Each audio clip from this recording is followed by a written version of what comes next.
You're right, everyone. Welcome back to the channel and welcome back to the Aberdeen save.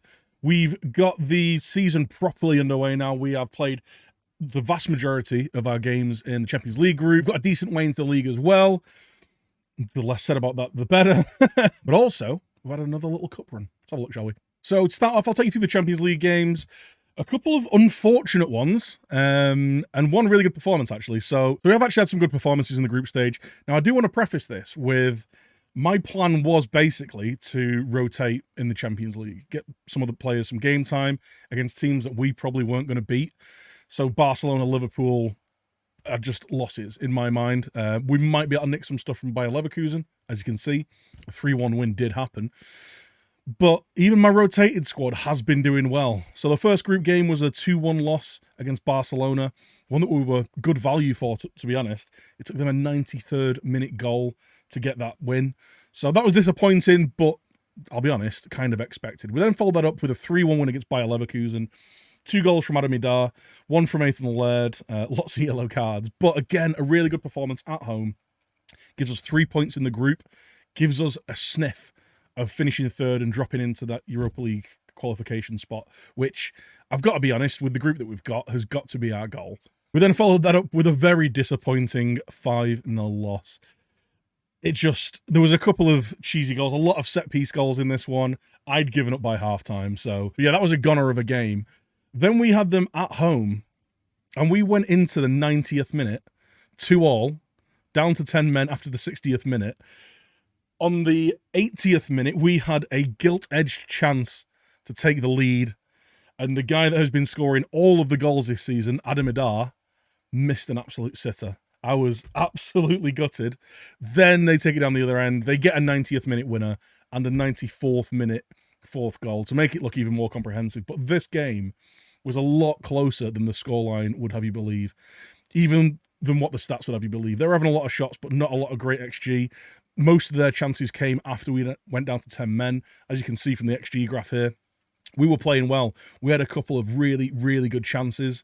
Couldn't take it, couldn't get the win, and ended up throwing away all the points altogether. See out the group, we have got Barcelona away, which, again, I'm kind of expecting a loss. And then Leverkusen away. Now, this is the big game. They've not won yet. We've obviously taken the 3 points off Leverkusen. If we can hold on to a draw, we finish third, and we get to go through to the Europa League and hopefully get a bit further into that competition. Now, our domestic form has been a different matter altogether. We started out the stream with a 3-1 win over St Mirren, nice and comfortable. Then a really scrappy 1-0 win against Dundee. We're just not playing that well. Again, rotate for Hearts in the Scottish League Cup. Put 2 past them, look pretty comfortable.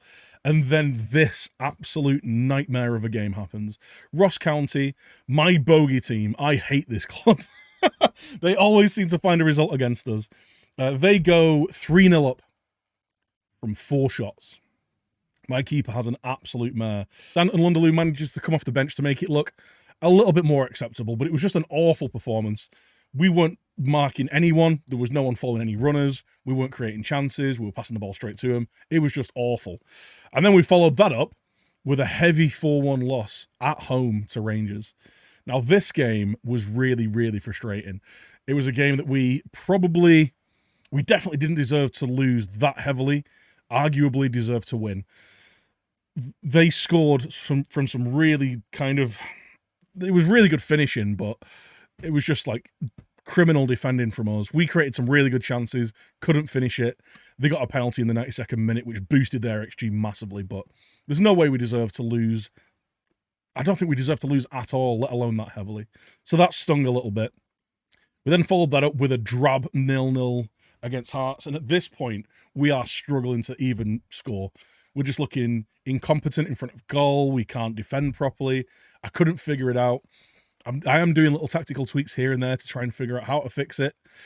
We then come back with a 2-0 win against Dundee, and then follow that up with a 2-0 win against St Johnstone. We're starting to get our mojo back a little bit, and then we've got the Scottish Cup, League Cup, semi-final against Rangers. We get a chance to exact our revenge, and we absolutely batter them. It could have been 4, could have been 5. We had some great chances. We missed a couple of really good chances. They did nothing. We shut them down. We've knocked them out of the cup. We've got another Scottish League Cup final to look forward to, and that is against Dundee. in the start of December. So hopefully another bit of silverware for us. And finally, to wrap up the stream, we had a comfortable 5-1 win against Motherwell. Really annoyingly, lost our clean sheet in the 92nd minute. But my team just don't seem to want to keep clean sheets. But at least we've started getting our forward players scoring some goals. Cauley Woodrow getting a brace after not scoring for, I think it was 10 games. It was actually 9 games. I've just counted. But not only that, it was awful performances. 6-5, 6-4, 6-6, 6-5, 6-5, 6-0. He got himself an assist. Then we rested him for a couple of games. He came back in for this. Had 8 shots, 4 on target. Scored himself a couple of goals. Hopefully, that'll kick him on. But we are just currently entering the November international break. We sat in 3rd. We are 4 points clear of 4th. Hibs. We've rescued our goal difference a little bit with a couple of the performances recently. We are 4 points behind Celtic, 6 points behind Rangers. So they are still in touching distance. After a few games, after the first 8 games, I was worried that we were going to throw away even a top 3 finish this year. In terms of some of the top performers, though, Adam Adar has been awesome. 14 goals in 16 games. There has been a couple of games where he's struggled and missed a few sitters and not had the best of time. Mostly, though, he is on it. He is our one form striker, and when we don't have him in the team, we really suffer.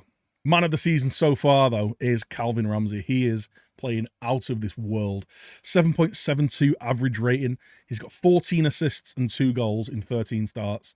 He is everything. Basically, if he doesn't have a good game, we struggle.